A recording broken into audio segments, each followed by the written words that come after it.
नमस्कार प्यारे विद्यार्थियों, स्वागत है आप सभी का काइनेटिक्स क्लासेस की ऑनलाइन कोचिंग में। तो हम पढ़ रहे थे क्लास 12th की फिजिक्स इलेक्ट्रोस्टैटिक्स वाले चैप्टर में, और न्यूमेरिकल से हम लोग डिस्कस कर रहे थे कि उसके एग्जांपल्स जो हैं, और हमने पिछले वीडियो में 1.10 एग्जाम्पल तक जो है कंप्लीट कर लिया। आज है अपने पास 1.11। तो देखिए, 4 समान आवेश प्रत्येक 2, और देखिए यहाँ पर ब्लैंक स्पेस है। और मैंने पिछले क्वेश्चंस में बात की थी कि अगर ब्लैंक स्पेस आता है पहले चैप्टर में जो है मोस्टली यहाँ पर क्या आएगा, माइक्रोकुलाम, यानी कि 10⁻⁶ कुलाम का है, एक्स अक्ष पर उपस्थित है। चले ठीक है, डायरेक्शन के लिए आपको क्या दे दिया है, एक्स एक्सिस। ये क्रमशः 0, 2, 4, 8 सेंटीमीटर दूरी पर स्थित है। 2 सेंटीमीटर पर स्थित आवेश पर परिणामी बल ज्ञात करो। क्वेश्चन आपने पढ़ लिया होगा, समझ में आया होगा आपको क्वेश्चन क्या कह रहा है। चलिए देखते हैं अपन लोग कि 4 समान आवेश प्रत्येक 2 माइक्रोकुलाम का, ठीक है, एक्स अक्ष पर। तो पहली बात अपन एक्स एक्सिस बनाते हैं, ठीक है। यहाँ अपने पास में क्या होगा, मूल बिंदु मान लिया मैंने 0, इधर हो गया अपने पास में 2, 4, 6 और 8। इस तरीके से जैसे 2, 2 का मैंने अगर गैप ले लिया, 2, 4, 6, 8, इस तरीके से आगे 10 ले लेता जी। ये अपना एक्स एक्सिस है, ठीक है सर। 4 समान आवेश प्रत्येक 2 माइक्रोकुलाम का एक्स अक्ष पर स्थित है। एक्स अक्ष बना लिया हमने। अच्छा देखिए, अगर हम बात करेंगे प्लस एक्स अक्ष, ये जो है प्लस एक्स, 0 से उधर, और इधर जो है ये क्या हो जाएगा आपका माइनस का एक्स। तो प्लस एक्स एक्सिस में डायरेक्शन कौन डिनोट करता है, आई कैप, और माइनस में करेगा माइनस का आई कैप, ठीक है, बिल्कुल। ये क्रमशः 0, 2, 4, 8 सेंटीमीटर दूरी पर स्थित है। तो एक आवेश है 0, यानी कि यहाँ पर रखा हुआ है 2 माइक्रोकुलाम, एक 2 सेंटीमीटर पर रखा हुआ है 2 माइक्रोकुलाम। बोलते ना, उसने पहले कहा 4 समान आवेश, आवेश तो सेम है। अगला है 4 पे, यानी कि 2 माइक्रोकुलाम, और अगला है 8 पे, 6 पर नहीं है, 8 पर है। चलिए बहुत बढ़िया, इस तरीके से अपने आवेश रख दिए, बिल्कुल। अब कहा जा रहा है कि 2 सेंटीमीटर पर स्थित आवेश पर परिणामी बल ज्ञात करो। 2 सेंटीमीटर ये रहा अपने पास में, इस आवेश पर हमें परिणामी बल की गणना करनी है। तो आप नोमेनक्लेचर कर दीजिए इसको। ये बिंदु मैंने ए मान लिया, ये बी मान लिया, ये सी मान लिया, और इससे देखो हमें कोई काम करना नहीं है 6 से, क्योंकि आवेश अपना 8 पर है। तो 8 वाले को मैं डी मान लेता हूँ, इससे मुझे कोई काम करना नहीं है, इसलिए इसको लेकर के क्या करेंगे अपन।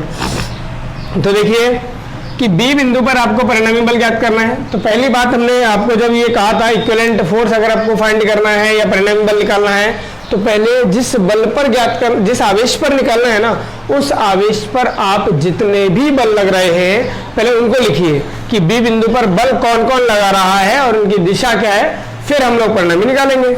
चलिए, तो बी बिंदु पर बल कौन लगाएगा सर, ए पर उपस्थित 2 माइक्रोकुलाम भी लगाएगा, सी पर उपस्थित 4 माइक्रोकुलाम भी लगाएगा, और डी पर उपस्थित सी पर उपस्थित 2 माइक्रोकुलाम, ये 4 नहीं, और डी पर उपस्थित 2 माइक्रोकुलाम भी लगाएगा, बिल्कुल। तो पहले देख लेते हैं हम लोग कैपिटल ए द्वारा या कैपिटल ए बिंदु पर स्थित, कैपिटल ए पर स्थित आवेश द्वारा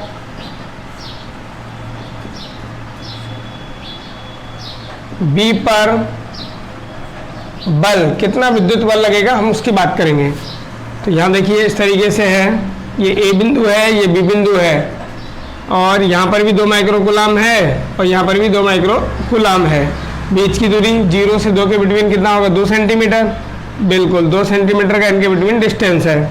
तो बल कितना लगेगा सर, एफ, उसको मान लेते हैं अपन एफ ए के कारण लग रहा है बी पे, तो एफ ए मान लिया, के, ठीक है सर, के Q1 कितना है अपने पास में सर, 2 माइक्रोकुलाम है, यानी कि 10⁻⁶। Q2 कितना है, 2 माइक्रोकुलाम, यानी कि 10⁻⁶। के Q1 Q2 अपॉन R²। ये बल का फॉर्मूला तो आपको याद होगा, 2 स्थिर आवेशों के बीच में के Q1 Q2 बटे में क्या होता है, R², नीचे R यानी कि 2 सेंटीमीटर में बदल लीजिए, सेंटीमीटर में है, मीटर में बदल लीजिए, इसका अपने को स्क्वायर करना है। तो इसको अगर मैं देखूं एफ ए, अच्छा देखिए आवेश कैसे हैं आपके, सभी एक समान है, यानी कि जैसे प्लस का मान लो तो सभी प्लस ही है। तो ए जो है ये बी पर बल लगाएगा, समान आवेशों में कैसा लगता है, प्रतिकर्षण लगता है। तो एफ ए की डायरेक्शन कहाँ होगी, इस पे इधर की डायरेक्शन में होगी, इस तरीके से एफ ए होगा, किधर है, प्लस आई कैप की तरफ। ठीक है, वो अपन डायरेक्शन ले लेंगे। देखिए तो ये हो गया अपने पास में, के की वैल्यू अगर पुट कर दूँ तो 9 इंटू 10⁻⁹ इंटू 2 जा हो गया अपने पास में 4 इंटू 10⁻⁻12। ठीक है, अपॉन में 2 का स्क्वायर किया 4 और 10⁻⁻ हो गया -4। 4 से आपका ये 4 कैंसिल और 10⁻⁻4 से ये 12 में से कुछ कैंसिल होगा, तो ये होगा F A equal to 9 multiply 10⁻, ये प्लस का 9 है और ये माइनस का 4 अगर यहाँ से कैंसिल होगा तो कितना बचेगा, माइनस का 8, तो यहाँ पर प्लस का 1 आ जाएगा और ये हो जाएगा अपने पास में 90 न्यूटन। ठीक है, और डायरेक्शन कहाँ है, प्लस आई कैप की दिशा में, तो यहाँ पर मैं आई कैप लगाता जाऊँगा। अगर इसका वेक्टर फॉर्म लूँगा तो ये अपने पास में क्या हो जाएगा, आई कैप लग जाएगा इसके पीछे। ठीक है, बिल्कुल 90 आई कैप न्यूटन इतना बल अपने पास लग गया ए के कारण, ए पर उपस्थित 2 माइक्रोकुलाम आवेश के कारण बी पर उपस्थित आवेश पर। बिल्कुल ठीक है, चलिए और क्या करें कि अब इस बी पर कौन बल लगाएगा और कौन लगाएगा, सर सी पर उपस्थित आवेश भी बल लगाएगा। तो ये देख लीजिए, सी पर स्थित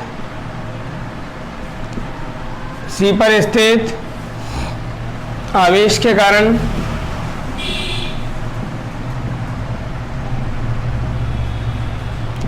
बी पर बल। इस कंडीशन की अगर बात करूं, देखिए डायग्राम बनाओगे छोटा सा इस तरीके से, ये बी हो गया, ये अपने पास में अब सी हो गया। बी पर 2 माइक्रोकुलाम हो गया, सी पर भी 2 माइक्रोकुलाम हो गया। बी है आपका 2 सेंटीमीटर, सी है आपका 4 सेंटीमीटर पर। बी तो है 0 से कहाँ पर है, 2 सेंटीमीटर पर है, और सी जो है वो ए सी जो है मतलब ये 0 से 4 सेंटीमीटर पर है। तो इनके बिटवीन डिस्टेंस कितना रहेगा, सर इनके बिटवीन डिस्टेंस भी 2 सेंटीमीटर ही रहेगा। माइनस कर लीजिए, 4 में से आप 2 को माइनस करोगे तो कितना बचेगा, 2 ही रहेगा। बल निकालोगे, उसको मैंने एफ सी से डिनोट कर लिया, के Q1 Q2 बटे आर स्क्वायर। बिल्कुल, तो एफ सी हो जाएगा मेरे पास में, देखिए अच्छा सी पर उपस्थित आवेश बी पर बल लगा रहा है, तो समान आवेश में प्रतिकर्षण लगाएगा, इधर की तरफ लगेगा एफ सी, और यहाँ पर लगा था इस तरीके से एफ ए। ठीक है,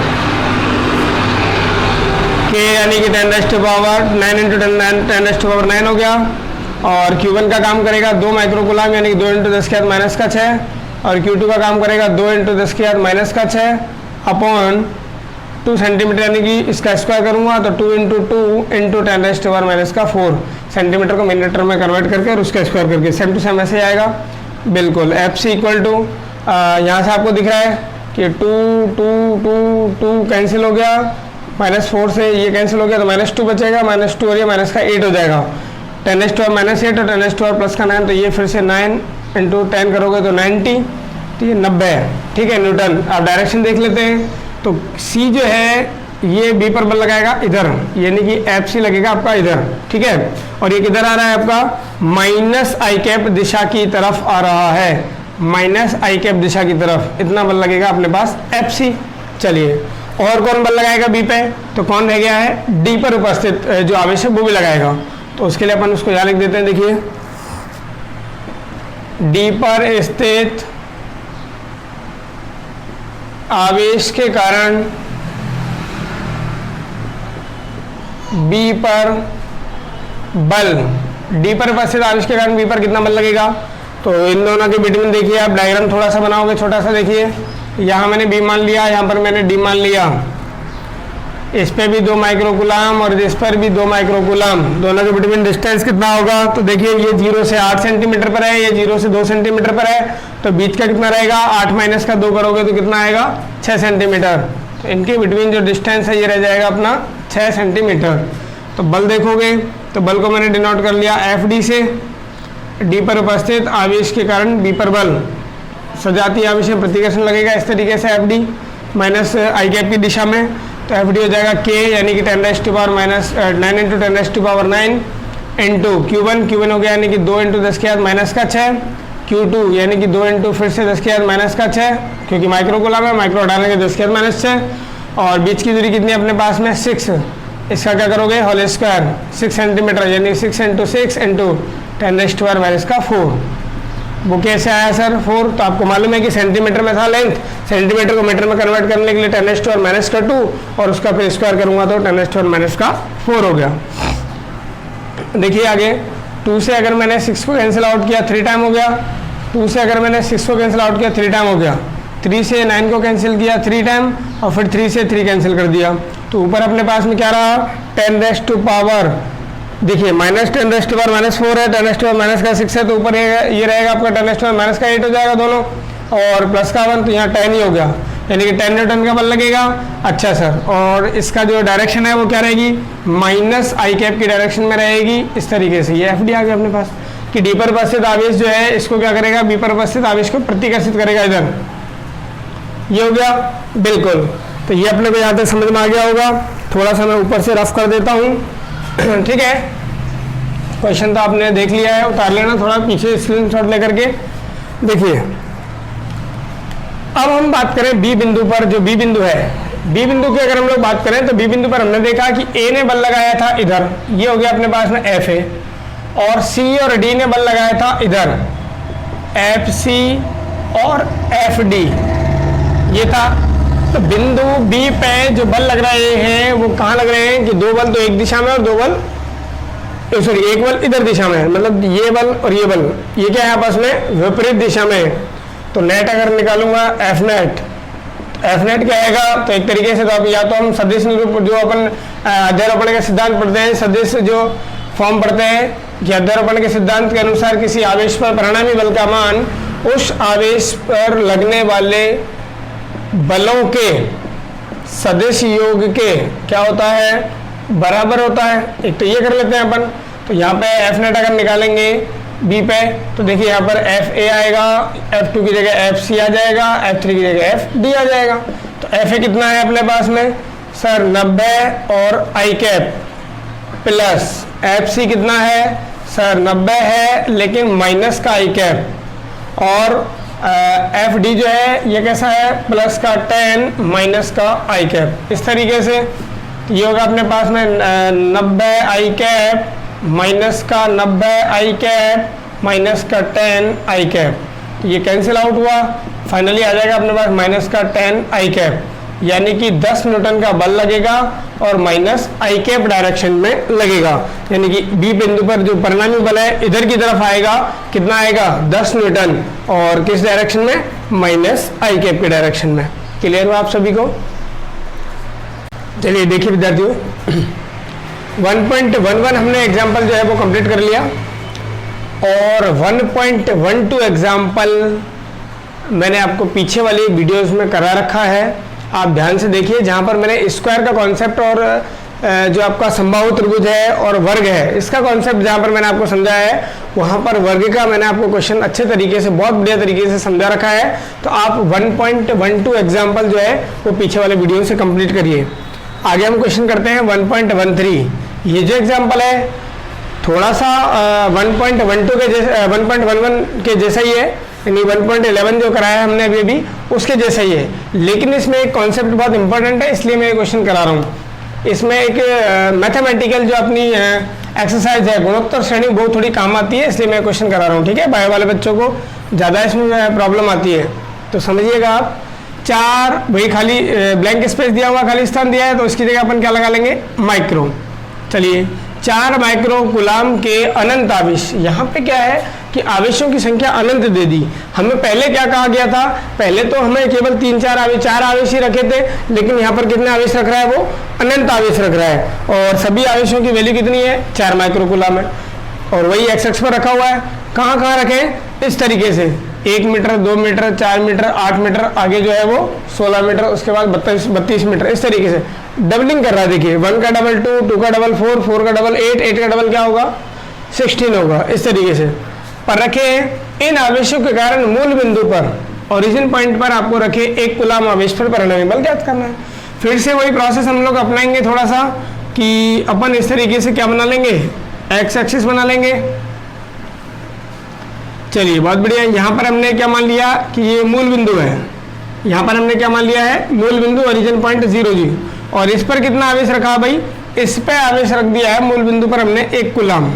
ठीक है, इसके बाद 1 आएगा, यहाँ पे 2 आएगा, 3 आएगा, 4 आएगा, इस तरीके से बिल्कुल। तो 1 पे हमने क्या रखा हुआ है, देखिए 1 मीटर पर आपको कौन सा आवेश रखना है 4 माइक्रो कूलम, 4 माइक्रो कूलम।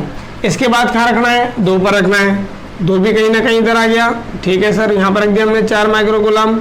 आगे क्या रखना है, 4 पे, तो 3 आएगा, उसके बाद 4 आएगा, तो थोड़ा डिस्टेंस पर हमने बना दिया 4, और यहाँ पर भी 4 माइक्रो कूलम, और फिर 8 पर जाकर के रखना है आपको, यहाँ मान लेता हूँ 4 माइक्रो कूलम। उसके बाद आपको 16 पर रखना है। इस तरीके से अनंत आवेश रखे हुए, अनंत आवेश है, ध्यान रखिएगा।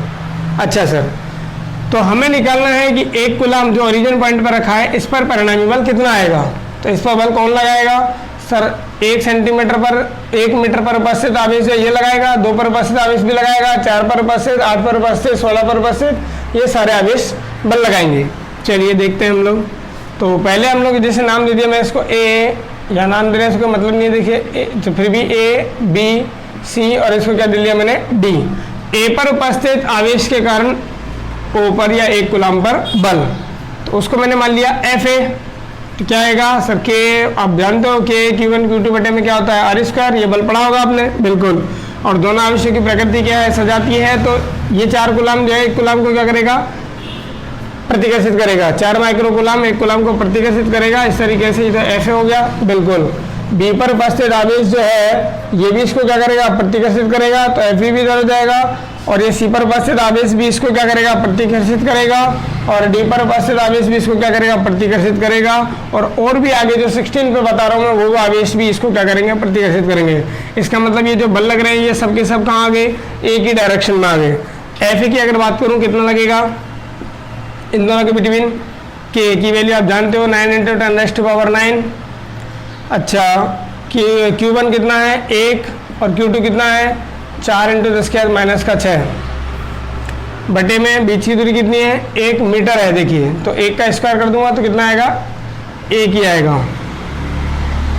यहाँ से मेरे पास एफ ए कितना हो जाएगा, 9 चौके 36, यानी कि 36 मल्टीप्लाई 10⁻⁹, और ये माइनस का 6 है, तो कितना आएगा, प्लस का 3 न्यूटन। ये अपने पास एफ ए आ गया, बिल्कुल। या फिर मैं इसको ऐसा करूं, देखिए कि ठीक है, एक बार और देखते हैं। एफ बी इक्वल टू, यानी कि बी पर उपस्थित आवेश इस पर के ऊपर कितना बल लगाएगा, तो के Q1 Q2 ये तो एजिटेड रहेगा क्योंकि ये आवेश सेम है, अपॉन में आर स्क्वायर, बीच की दूरी कितनी हो जाएगी अब यहाँ पे 2, तो यहाँ पर क्या आएगा 2 का स्क्वायर। ऊपर वाली वैल्यू बिल्कुल सेम रहेगी हूबहू, 9 × 10⁻⁹ इंटू 1 × 4 × 10⁻⁻⁶। तो इसको मैं क्या लिख देता हूँ, देखिए इसको लिख देता हूँ मैं 9 चौके 36 मल्टीप्लाई 10⁻⁻3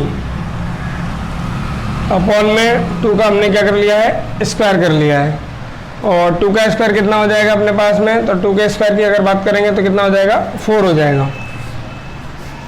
अच्छा, एफ सी की अगर बात करूं, सी पर उपस्थित जो आवेश है ये कितना बल लगाएगा इसके ऊपर, तो के Q1 Q2 बटे आर स्क्वायर, तो ऊपर वाला जो वैल्यू है के Q1 Q2 ये तो सेम रहेगा, के यानी कि 9 × 10⁻⁹ हो गया, Q1 का वैल्यू 1 हो गया, Q2 का वैल्यू 4 × 10⁻⁻6 हुआ, डिवाइड में डिस्टेंस कितना आएगा, 1 से लेकर के 4 मीटर पे है, तो 4 आएगा, यहाँ पर हो जाएगा अपने पास 4 का स्क्वायर। ये अपने पास ऊपर 36 × 10⁻+3, और नीचे क्या होगा 4 का स्क्वायर, 4 का स्क्वायर कितना होता है 16, इस तरीके से, ठीक है।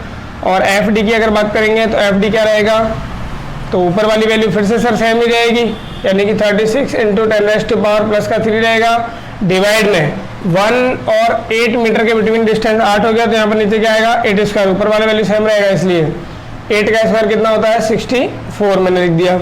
ये सभी जो फोर्स अप्लाई हो रहे हैं कहाँ पर है, माइनस आई कैप, ये भी माइनस आई कैप की डायरेक्शन में, ये भी माइनस आई कैप की डायरेक्शन में, और ये भी माइनस आई कैप की डायरेक्शन में। प्रतिकर्षित जो कर रहे हैं भाई, सबके सब इधर ही तो भाग रहे हैं। जीरो के बाद में ओरिजिन पॉइंट के इधर राइट साइड में तो क्या होता है प्लस का एक्स, और लेफ्ट साइड में क्या होता है माइनस का एक्स। माइनस एक्स की तरफ डायरेक्शन कौन दिखाता है, माइनस का आई कैप, और प्लस एक्स की दिशा में दिखाता है प्लस का आई कैप। तो सबके सब इधर की डायरेक्शन में माइनस आई कैप, तो सब में क्या लगा दिया हमने डायरेक्शन, माइनस आई कैप लगा दी। तो ये हो जाएगा इनका कौन सा फॉर्म, वेक्टर फॉर्म में आ गया, इनका सदिश रूप में आ गया, ठीक है सर। अब इसको परिणामी बल निकालना है, तो क्या करोगे आप कि 1 कूलम आवेश पर परिणामी बल, 1 कूलम आवेश पर परिणामी बल, तो उसके लिए क्या करोगे आप सर, अध्यारोपण का जो सिद्धांत होता है, सुपरपोजिशन जो आपका लॉ है, उसके अकॉर्डिंग नेट फोर्स जो इसके ऊपर आएगा या इक्विवेलेंट फोर्स आएगा वो कहाँ आएगा, सभी फोर्स के वेक्टर फॉर्म के सम के इक्वल होगा, यानी कि सभी बलों के सदिश योग के क्या रहेगा, बराबर रहेगा। इस तरीके से कितने फोर्स हैं, तो यहाँ पर मैंने पहले कह दिया था आपको कि 4 फोर्स नहीं है ओनली, यहाँ 16 पर भी रखा है, फिर 32 पर भी रखा है, फिर से 64 पर भी रखा है। तो इस तरीके से अनंत आवेश रखे हुए हैं, तो बल कितना लगेंगे भाई, अनंत बल लगेंगे। तो देखिए एफ नेट अगर हम लोग निकालेंगे यहाँ पे एफ ए की वैल्यू कितनी है, 36 इंटू 10⁻³ 36 इंटू 10⁻³ डिवाइड में 1 का स्क्वायर प्लस एफ की वैल्यू कितनी है, अच्छा ये भी किस में, आई कैप में है, माइनस आई कैप में है, बिल्कुल माइनस आई कैप। आगे 36 इंटू 10⁻³ अपॉन में क्या है, 1 का स्क्वायर 1 ही हो गया था, ये कितना हो गया अपने पास में 4 हो गया, और माइनस का आई कैप प्लस 36 इंटू 10⁻³ अपॉन आगे कौन है 16 प्लस 36 इंटू 10⁻³ अपॉन आगे कौन है 64। इस तरीके से ये आगे चलता जाएगा, कहाँ तक, इनफाइनाइट तक। एफ नेट अगर यहाँ से फाइंड करेंगे तो देखिए 36 इंटू 10⁻³ और आई कैप को मैं बाहर रख लेता हूँ, माइनस के आई कैप को, और ब्रैकेट में कौन रहेगा यहाँ पे सर 1/1 प्लस 1/4 प्लस 1/16 प्लस 1/64। इस तरीके से ये रहेगा, बिल्कुल। तो देखिए एक कॉन्सेप्ट जो मैं आपको बता रहा था कि जो आपको काम आएगा यहाँ पर मैथमेटिकली, वो कौन सा कॉन्सेप्ट है कि हम लोग बायो वाले स्टूडेंट्स भी हैं, वो 10th क्लास में क्या पढ़ते हैं कि हम 2, 4, 6, 8 इस तरीके से एक प्रश्नावली पढ़ते हैं, समांतर श्रेणी यानी कि अर्थमेटिक प्रोग्रेशन एपी पढ़ते हैं। वहाँ पर क्या देखते हैं कि सेकेंड टर्म में से अगर फर्स्ट टर्म को माइनस करेंगे तो कितना आएगा 2, थर्ड टर्म में से सेकेंड टर्म को माइनस करेंगे तो कितना आएगा, जैसे सेम आया, बिल्कुल। अगर डिफरेंस सेम आता है तो ये जो है ये समांतर श्रेणी होती है, बिल्कुल पढ़ के आए सर, बिल्कुल। अच्छा, लेकिन अगर जैसे ये लिखा हुआ 2, 4, 8 16 इस तरीके से लिखा हुआ है, अब ये एपी है क्या सर, 4 में से 2 माइनस करूँगा 2 आएगा, और 8 में से 4 माइनस करूँगा तो 4 आएगा, यहाँ 2 यहाँ पर 4, ये एपी नहीं है, डी चेक करते थे, बिल्कुल। अब अगर डिवाइड सेम आ जाए, जैसे सेकेंड टर्म में फर्स्ट टर्म का डिवाइड किया 4/2 किया, कितना आया 2, थर्ड टर्म में सेकेंड टर्म का डिवाइड किया 8/4 कितना आया 2, फोर्थ टर्म में थर्ड टर्म का डिवाइड किया 16/8 किया 2। अगर डिवाइड सेम आता है तो ये होती है आपकी जीपी यानी कि गुणोत्तर श्रेणी। ये क्या होती है आपकी गुणोत्तर श्रेणी होती है, और ये पहले क्या होती थी एपी यानी कि समांतर श्रेणी होती है। तो अब ये जो बन रहा है देखिए 1/1 1/4, तो 4 में 1 का डिवाइड करोगे या 1 में 4 का डिवाइड करो, और फिर 4 में आप 16 का डिवाइड करो, इस तरीके से तो आपको क्या मिलेगा कि डिवाइड सेम मिल रहा है। तो ये क्या बन रही है आपकी, ये जीपी मिल रही है। ये क्या मिल रही है अपने पास में गुणोत्तर श्रेणी, और गुणोत्तर श्रेणी के अनंत पदों का योगफल कहाँ तक जा रही है, मैं पहले बात कर रहा था अनंत तक जा रही है। अनंत पदों के योगफल का फॉर्मूला क्या होता है, तो जीपी के गुणोत्तर श्रेणी के अनंत पदों का योगफल का सूत्र वो होता है स्मॉल ए यानी कि पहला पद बटे 1 माइनस यानी 1 माइनस आर। आर क्या है, सेकेंड टर्म में फर्स्ट टर्म का डिवाइड करते हैं तो आता है सार्व अनुपात। जैसे यहाँ पर सार्व अंतर आता था डी, वैसे यहाँ पर आता है सार्व अनुपात। कैसे, सेकेंड टर्म में फर्स्ट टर्म का डिवाइड करने पर। तो आर है आपका सार्व अनुपात। तो देखिए ये आपका 36 इंटू 10⁻³ तो एज इट इज रहेगा। गुणोत्तर श्रेणी के अनंत पदों का सूत्र मैंने लगा दिया a/1 minus R, a/1 minus R. तो a की वैल्यू कितनी है भाई 1/1 करोगे तो भी 1 ही आएगा, अपॉन में 1 माइनस आर कितना है, तो 1/4 में 1 का डिवाइड करोगे तो कितना आएगा सर 1/4 ही आएगा, या 1/16 में 1/4 का डिवाइड करोगे तो 1/4 ही आएगा। इस तरीके से इसको थोड़ा सा सॉल्व कर लोगे। 36 मल्टीप्लाई 10⁻³। अच्छा देखिए डायरेक्शन मत भूलना, माइनस का आई कैप चल रहा है, इनटू इसको सॉल्व करोगे तो 1 अपॉन इसको सॉल्व करोगे 4 माइनस 1/4 तो 4 चला जाएगा ऊपर और नीचे आएगा यहाँ पे 3 3 से मैंने अगर इसको कैंसिल किया तो ये आएगा मेरे पास में कितना 12 माइनस का आई कैप डायरेक्शन चल ही रहा है, और 12 इंटू 4 12 चौके 48, यानी फाइनल आंसर आएगा 48 इंटू 10⁻³ और डायरेक्शन होगी माइनस का आई कैप। समझ में आया नहीं आया? तो इसमें एक कॉन्सेप्ट था आपका गुणोत्तर श्रेणी वाला। गुणोत्तर श्रेणी वाला ये बहुत बड़ा मतलब फैक्टर है इस क्वेश्चन के लिए। तो आपको याद रखना पड़ेगा कि अगर गुणोत्तर श्रेणी बढ़ जाती है तो उसके अनंत पदों के योगफल का सूत्र क्या होता है? उसके अनंत पदों के योगफल का सूत्र होता है a/1 - r। ए प्रथम पद है यानी कि पहले नंबर पर जो लिखा हुआ है, अपॉन 1 नंबर हो गया माइनस आर। आर क्या है? सेकंड पद में पहले पद का भाग देने पर, सेकंड पद में पहले पद का भाग देने पर जो आता है, या थर्ड पद में सेकंड पद का भाग देने पर जो आता है वो है आपका सार्व। उसको बोला जाता है सार्व अनुपात। डिवाइड करके निकालते हैं सार्व अनुपात, और समांतर श्रेणी में हुआ करता था सार्व अंतर। तो ये क्वेश्चन आपको समझ में आया होगा, अच्छा क्वेश्चन है। तो आप इन क्वेश्चंस को सॉल्व करिए और आगे के क्वेश्चन आप ट्राई कीजिए, वो हम लोग करेंगे अब नेक्स्ट वीडियो में, ठीक है। तो तब तक आप पढ़ते रहिए, देखते रहिए हमारा चैनल काइनेटिक्स क्लासेस। और अगर आपने हमारा चैनल सब्सक्राइब नहीं किया है तो चैनल को सब्सक्राइब कीजिए, ज़्यादा से ज़्यादा अपने दोस्तों के साथ में शेयर कीजिए। धन्यवाद आप सभी का वीडियो देखने के लिए।